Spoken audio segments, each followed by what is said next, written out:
Noong unang panahon, may tatlong magkakapatid na babae, sina Deveta, Petra, at Simona. Ang tatlong babae ay nakatira kasama ang kanilang ina. Ngunit habang lumalaki sila, ang kanilang bahay ay magiging masikip na para sa kanila. O aking mga babae, dumating na ang oras para pumunta na kayo sa mundo. Bibigyan ko kayo ng tig-iisang bagahe ng gintong salapi. Pwede nyo itong gamitin sa anumang gusto nyo, ngunit kung mautak kayo kagaya ng inyong ama, gagamitin nyo ito sa pagpapatayo ng bahay para sa inyong sarili. Umalik sila sa kanilang ina at nagpaalam, at gamit ang kanilang mga salapi, umalis sila upang maghanap ng bagong lugar na kanilang matitirhan. Hindi nagtagal, natagpuan nila ang isang kagubatan na kung saan may espasyong sakto lang sa pagpapatayo ng tatlong bahay. Si Deveta, ang panganay, ay nasasabik na tiningnan ang paligid. Tingnan niyo lahat ng mga kahoy na ito. Tumakbo siya sa mga puno. Iniisip kung ano ang magiging itsura ng kanyang bahay gamit ang magagandang sanga ng kahoy. Ngunit Deveta, giit ni Simona, ang bunsong kapatid. Ang bahay na gawa sa sanga ay hindi ganun katibay. Kailangan mong ayusin palagi kapag may bagyo. Napangiwi si Deveta.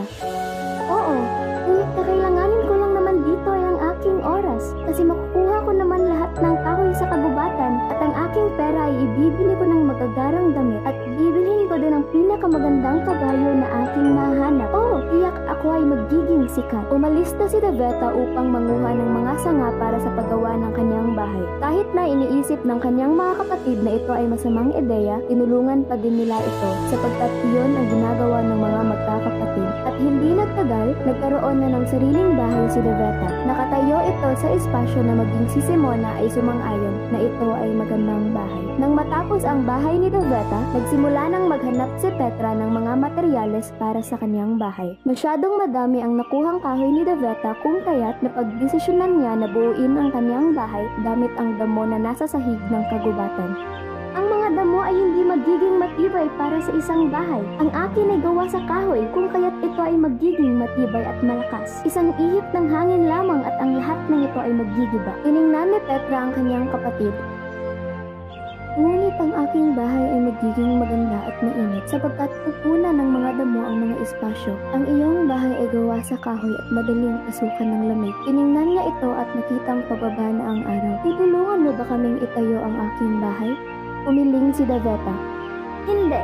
Pupunta ako sa palengke upang bilhin ang pinakamagarang kabayo na aking makikita at ilang magagandang damit na aking masusuot.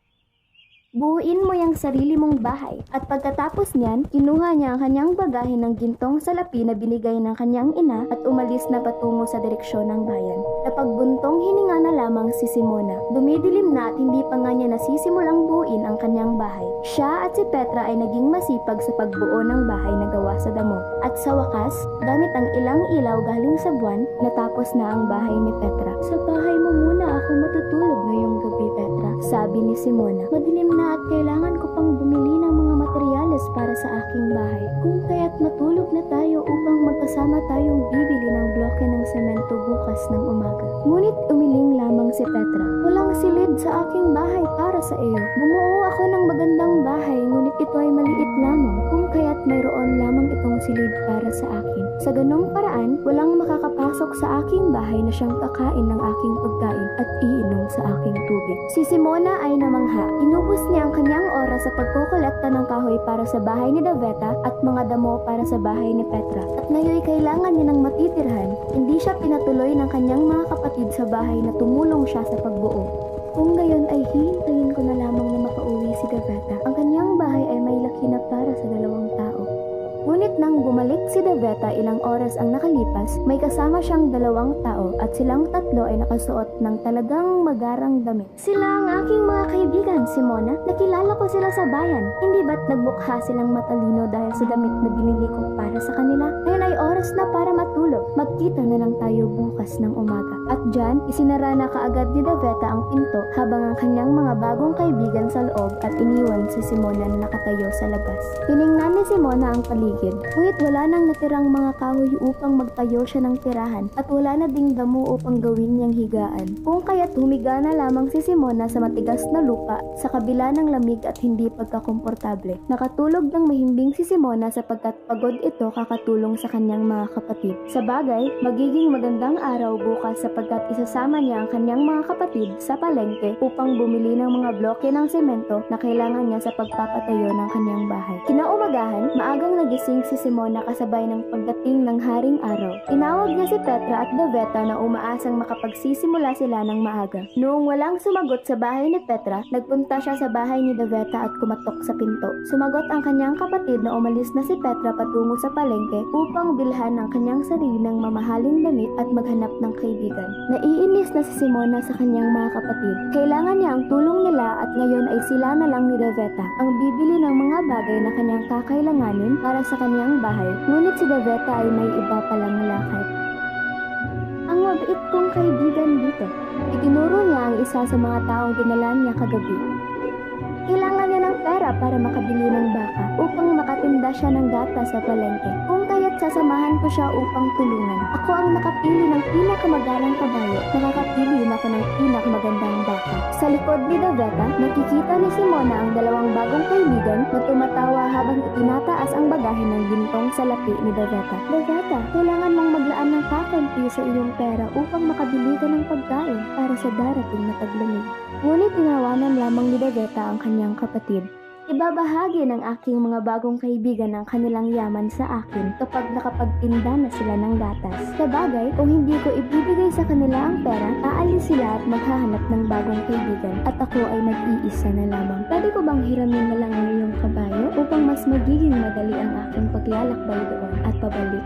Ngunit umiling na naman si Deveta kung kaya't umalis na si Simona papuntang palengke mag-isa. Nagtrabaho si Simona buong araw at ilang ulit din siyang naglakbay sa palengke at pabalik sa kagubatan. Mabuti na lang at may isang magsasaka ang naawa sa batang babae kung kaya't pinahiram muna nito ang kanyang kabayo at kariton para sa pagbubuhat ng mga bloke ng semento. Ngunit kailangan pa din niyang magpabalik-balik. Nang sa wakas ay nakuha na niya lahat ng bloke papuntang kagubatan, pumunta siya sa kanyang mga kapatid upang humingi ng tulong sa pagbuo nito. Ngunit si Deveta ay masyadong naaaliw sa kanyang mga bagong kaibigan kung kaya't pumunta si Simona kay Petra. Hindi kita matutulungan sapagkat masisira ang aking bagong damit. Tiningnan ni Simona ang kanyang kapatid, bakit hindi mo na lang suotin ang mga damit na ginawa ni Inay para sa atin? Ngunit tumawa lamang si Petra. Iyong mga lumang basahan, itinapon ko ng mga iyon. Nalungkot si Simona sapagkat nagtrabaho siya buong araw ng mag-isa upang buuin ang kanyang bahay. Ang kanilang ina ay ginawa ang kanilang mga damit ng may halong pagmamahal. Ngunit sina Deveta at Petra ay inabandona ito para sa kanilang magagarang damit nang hindi man lang iniisip ang kanilang tahanan. Ilang araw ang ginugol ni Simona para buuin ng kanyang bahay at kada hihiling siya ng tulong galing sa kanyang kapatid ay tinatanggihan lamang siya. Kung gumawa ka lang sana ng bahay gamit ang mga kahoy sa kagubatan katulad ko ay matatapos ka na sana ngayon,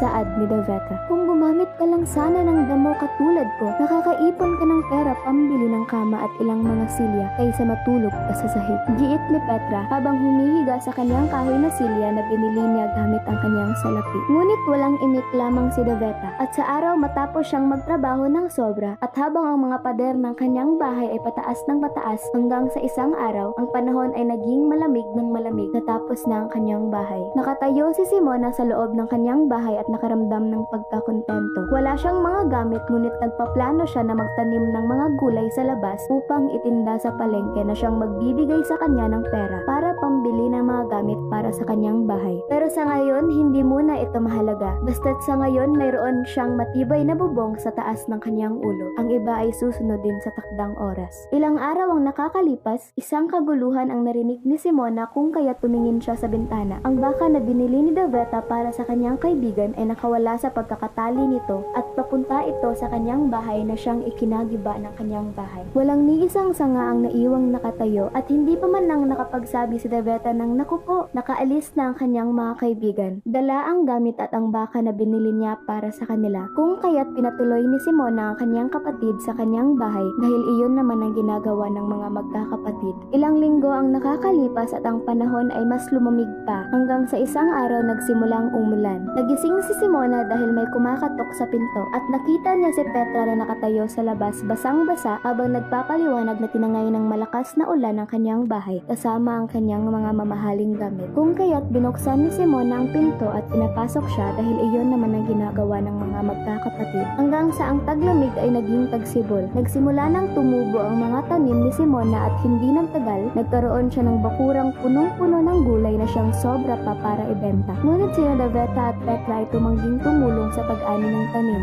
sapagkat pinili nilang mabuhay sa marangyang bahay kasama ang kanilang mamahaling damit at gamit. Iniwan nila ang lahat ng trabaho sa kanilang bunsong kapatid. Isang araw ang tagsibol ay naging tag-init. Sina Daveta at Petra ay umuwi sa bahay galing sa bayan upang hanapin ang kanilang mga damit sa kung saan nakatayo noon ang kanilang mga bahay.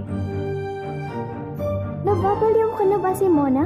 Giit ni Daveta. Ang aming mga gamit ay maaaring ninakaw na. Ngayon huwag kang maging epal at papasukin mo kami. Ngunit tumanggi si Simona. Sinabi ko na sa inyo na gawin niyo ang mas nakakabuti sa pera na ibinigay ni Ina sa atin. Sinabihan kita na bumuo ng matibay na bahay. Ngunit ginusto mong waldasin ito sa mga peking kaibigan at mamahaling gamit. Walang ni isa sa inyo ang tumulong sa akin sa pagpapatayo ng aking bahay o sa pag-aani ng aking mga tanim. Kailangan ko pang dalhin ito sa palengke ng mag-isa. Ngunit gusto niyo pa ding makihati sa aking bahay at pagkain? Pinatuloy ko kayo nung taglamig dahil iyon ang ginagawa ng magkakapatid. Ngunit ngayon ay nagbago ang panahon para makagawa kayo ulit ng bagong bahay. Nagawa ko na ng mabuti ang pagtitinda ng aking tanim at nakapag-ipon na ako ng marami katumbas ng perang binigay ni Ina sa inyo. Ngayon ay mayroon kayong pagpipilian. Gagamitin niyo ang pera para gumawa ng bahay gamit ang bloke ng semento o libreng bahay na magigiba sa pagdating ng taglamig. Ngunit sinasabi ko sa inyo mga mahal kong kapatid, ang pagiging matyaga at mapagpasensya ay magbubunga talaga. Gamitin niyo ang pera ng maayos. Hinding-hindi na kayo makakatanggap ng anumang tulong galing sa akin. Siyempre, nagreklamo